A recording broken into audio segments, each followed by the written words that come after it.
Барлықтарыңызға қайырлы күн достар, менің каналыма қош келдіңіздер.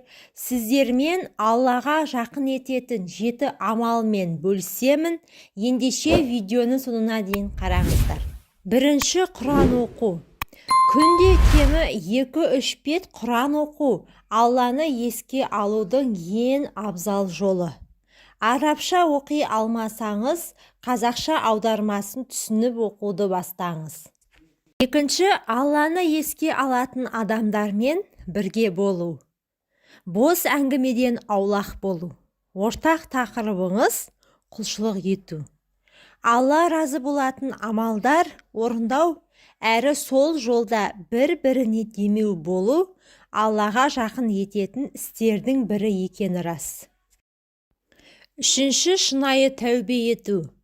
Күнәларыңды мойындау, әрі Алладан кешірім сұрау, сол күнәні жасамауға бел буу, ықыласты тәубе. Өміріңді жаңа парақтан бастауға мүмкіншілік те осы тәубе. Төртінші, намазға бекем болу.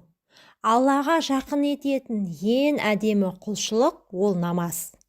Раббыңды мойындаудың, дініңді ұстанудың қайнар көзі, ең маңызды фундаменті де осы намаз. Намаз Алламен сырласу. Бесінші, дұға ету, жалбарыну.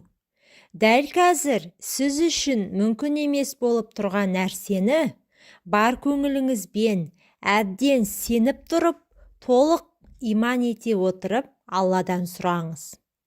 Алла сұраушы қолын жақсы көреді. Тек Аллаға алақан жаюшы болыңыз. Алтыншы, мейірімді болу. Стрессте болып, күйіп-пісіп жүрген дүниеңіздің бәрі уақытша екенін жиі есіңізге алсаңыз, қызғаныш, ашу, ыза себеп азаяды. Мейірімді болыңыз. Жетінші амал, жақсылық жасаушы болу. Пайдалы мұсылман, қолынан келгенше көмегін аямайтын адам. Алланың қызметіндегі жан, әлбетте Аллаға жақын адам. Сізді Алла ізгі істе пайдалансын. Сіз арқылы Алла бір пендесінің дұғасына жауап берсін. Назарларыңызға рахмет, пайдаларыңызға жарасын. Менің каналыма тіркеліп, видеоға лайк басуды ұмытпаңыздар.